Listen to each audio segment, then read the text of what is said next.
자선 10억 있으면 노후 걱정 끝일 것 같지? 근데 통계는 정반대로 말하고 있어.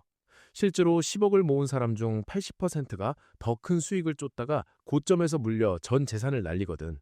이건 네 지능 문제가 아니라 네 뇌가 투자를 망치도록 설계됐기 때문이야. 오늘 이 메커니즘을 모르면 넌 평생 남들 뒷꽁무니만 쫓다가 결국 벼락거지로 은퇴하게 될 거야. 그 비극을 막을 유일한 탈출구, 지금 바로 공개할게. 옆집 철수는 삼성전자로 떼돈 벌었다고 자랑하고 고등학교 동창 누구는 비트코인으로 수십억 벌어서 퇴사했다는 소문 들리면 솔직히 밤에 잠이 안 오지? 나만 지금 제자리 걸음하다가 벼락거지 되는 거 아닌가 하는 그 지독한 불안함. 우린 이걸 포모라고 부르잖아. 근데 이거 하나는 확실히 알고 가자. 네가 유독 의지가 약하거나 탐욕스러워서 그런 게 아니야. 우리 뇌는 아주 먼 옛날 수렵 채집 시절부터 남들이 사냥감을 쫓을 때 나만 가만히 있으면 굶어 죽는다는 걸 뼈저리게 기억하고 있거든. 그래서 남들이 돈 벌었다는 소리가 들리면 뇌의 도파민 회로가 비상벨을 막 울려대는 거지. 하지만 문제는 말이야. 투자의 세계에서는 이 생존 본능이 오히려 네 계좌를 죽이는 독약으로 변한다는 거야. 실제로 개인 투자자들이 고점에서 대량 매수를 하는 시점을 분석해보면 항상 대중매체에서 역대급 수익률이라는 기사가 쏟아질 때랑 정확히 일치하거든. 남들 다 떠들 때 뒤늦게 뛰어드는 건 이미 잔치가 끝나고 설거지할 타이밍이라는 뜻이야. 결국 조급함에 등 떠밀려 산 주식은 네 소중한 자산이 되는 게 아니라 먼저 들어온 누군가의 탈출용 비상구가 되어줄 뿐이지. 이 가짜 생존 신호를 구분하지 못하면 넌 평생 남들 뒤처리만 하다가 노후 준비는커녕 원금만 갉아먹게 될 거야. 근데 더 무서운 건 뭔지 알아? 이 조급함이 네 판단력을 마비시켜서 결국 최악의 선택을 하게 만든다는 거야. 자, 이제 네 계좌에 파란불이 되졌다고 가정해보자. 마이너스 20%가 찍혔을 때 넌 어떤 기분이 들어? 아마 가슴이 답답하고 세상이 무너지는 것 같을 거야. 이게 네가 소심해서 그런 게 아니라 우리 뇌의 편도체라는 놈이 실제로 칼에 베었을 때 느끼는 신체적 고통과 똑같은 통증 신호를 보내기 때문이거든. 이걸 심리학에서는 손실 회피 편향이라고 보잖아. 재미있는 건 우리가 100만 원을 벌었을 때 느끼는 기쁨보다 100만 원을 잃었을 때 느끼는 고통이 무려 2배나 더 크다는 거야. 그래서 어떤 비극이 벌어지는지 알아? 분명히 내가 산 주식이 틀렸다는 신호가 오는데도 그 손실을 확정짓는 고통을 피하려고 언젠가 오르겠지라며 화면을 덮어버리는 거지. 소위 말하는 비자발적 장기 투자의 늪에 빠지는 거야. 전문가들은 이걸 처분 효과라고 해. 오르는 건 무서워서 금방 팔아버리고 떨어지는 건 끝까지 들고 있다가 결국 계좌가 박살나는 주범이지. 이 본능적인 통증을 이겨내지 못하면 넌 절대 시장에서 살아남을 수 없어. 그럼 이 본능을 이길 수 있는 산술적인 무기는 없을까? 바로 영의 공포를 이해하는 거야. 빨리 부자가 되고 싶은 마음 나도 충분히 이해해. 근데 그 조급함이 투자의 가장 큰 무기인 시간을 가장 먼저 갉아먹는다는 게 문제거든. 세계 최고의 부자 워런 버핏의 자산 90% 이상이 65세 이후에 형성됐다는 사실 들어본 적 있지? 그만큼 복리라는 놈은 시간이 뒤로 갈수록 폭발적으로 늘어나는 성질을 가지고 있잖아. 근데 우린 어때? 당장 이번 달에 2배, 내년에 3배를 벌고 싶어 하니까 자꾸 무리한 레버리지를 쓰게 되는 거야. 신용, 미수 끌어다 쓰고 변동성 큰 급등주에 전 재산을 태우지. 그럼 어떻게 되겠어? 한 번만 삐끗해도 복리의 마법이 아니라 파산의 마법이 시작되는 거야. 부자가 되는 속도를 높이려고 시간을 강제로 단축하려 들지 마. 그건 고속도로에서 시속 300km로 달리는 거랑 똑같아. 사고 한 번에 인생이 끝나버리거든. 복리는 시간을 먹고 자라는 생물이라는 걸 절대 잊지 말자고.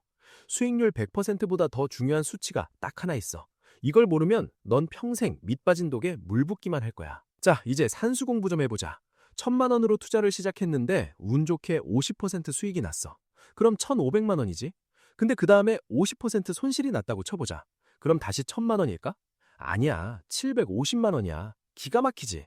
똑같이 50% 벌고 50% 잃었는데 내 소중한 원금은 25%나 깎여버린 거야. 이게 바로 비대칭적 손실의 법칙이라는 거거든? 반대로 생각하면 더 끔찍해. 마이너스 50%가 찍힌 계좌를 본전으로 돌리려면 무려 100%의 수익을 내야 해. 시장에서 100% 수익 내는 게 얼마나 하늘의 별 따기인지 너도 잘 알잖아. 그래서 투자의 대가들이 입을 모아 제1법칙, 절대 돈을 잃지 마. 제2법칙, 제1법칙을 잊지 마 라고 강조하는 거야.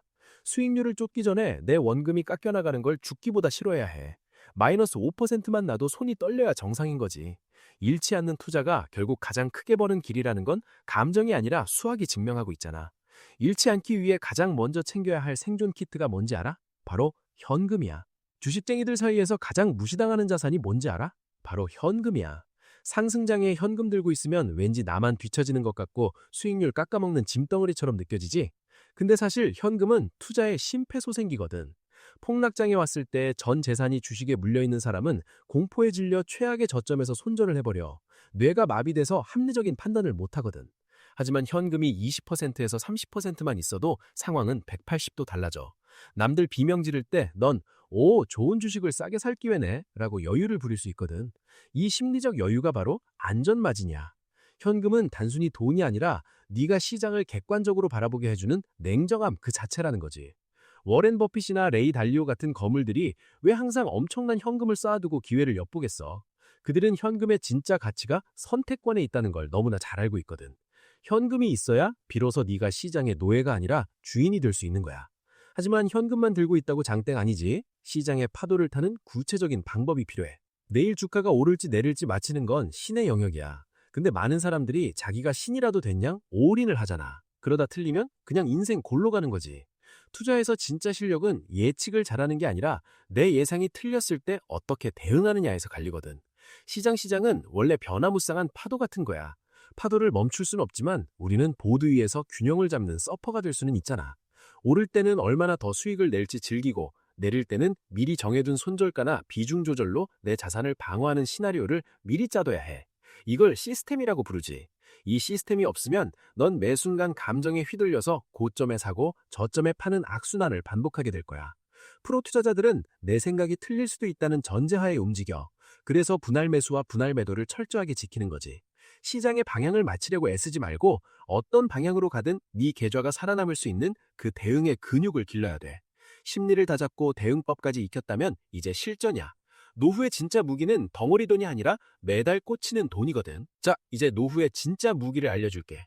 10억짜리 아파트 한 채 덜렁 있는 거랑 매달 통장에 200만 원씩 꼬박꼬박 꽂히는 거랑 뭐가 더 든든할 것 같아? 당연히 후자지. 덩어리 돈은 한 번 쓰기 시작하면 줄어드는 게 눈에 보여서 공포감이 장난 아니거든. 이러다 나 죽기 전에 돈 다 떨어지면 어떡하지? 하는 불안감 때문에 돈이 있어도 제대로 쓰지도 못하고 쩔쩔매게 돼. 근데 매달 배당 ETF나 리츠, ISA 계좌를 잘 활용해서 매달 일정한 현금 흐름을 만들어두면 심리적 안정감이 차원이 달라져. 시장이 폭락해서 내 자산 가치가 좀 깎여도 내 이번 달 생활비는 나오네 라고 허허 웃으며 버틸 수 있는 거거든. 이게 바로 은퇴 후 투자의 핵심인 인출의 기술이야. 수익률 100%짜리 대박 종목 찾는 것보다 내 노후를 지켜줄 안전한 현금 파이프라인 하나 제대로 구축하는 게 100배, 1000배 낫다는 걸 명심해. 조급함은 이 확실한 내 돈이 들어올 때 비로소 사라지는 법이니까. 마지막으로 도대체 얼마가 있어야 우리가 이 지독한 조급함에서 완전히 벗어날 수 있을까? 그 계산법을 알려줄게. 자, 이제 마지막이야. 우리가 왜 자꾸 조급해지는지 알아? 바로 얼마나 있어야 충분한지 그 기준이 없기 때문이야. 10억 벌면 20억 벌고 싶고 20억 벌면 50억 번 놈이랑 비교하게 돼. 이 무한한 욕망의 굴레에 갇히면 넌 죽을 때까지 투자의 노예로 살아야 해. 그래서 나만의 생존 숫자를 정하는 게 진짜 중요해. 전문가들이 말하는 4%의 법칙 들어본 적 있지? 네 은퇴 자산에서 매년 4%만 빼서 써도 원금이 줄어들지 않는다는 마법의 숫자야. 예를 들어 네가 한 달에 300만 원, 1년에 3,600만 원이 필요하다면 9억 원 정도의 자산을 안정적인 배당주나 국채에 배분해두면 이론적으로 네 노후는 끝난 거야. 100억, 200억이라는 막연한 환상에 쫓지 마. 그 환상이 널 무리한 도박으로 몰고 가서 결국 다 잡은 노후를 망치게 하거든. 이 정도면 내 삶은 충분하다 나는 확신이 드는 순간 비로소 조급함은 사라지고 시장의 파도를 즐기는 진짜 승자가 될 수 있는 거야. 숫자가 주는 위안을 믿고 이제 그만 불안해서 벗어나길 바랄게.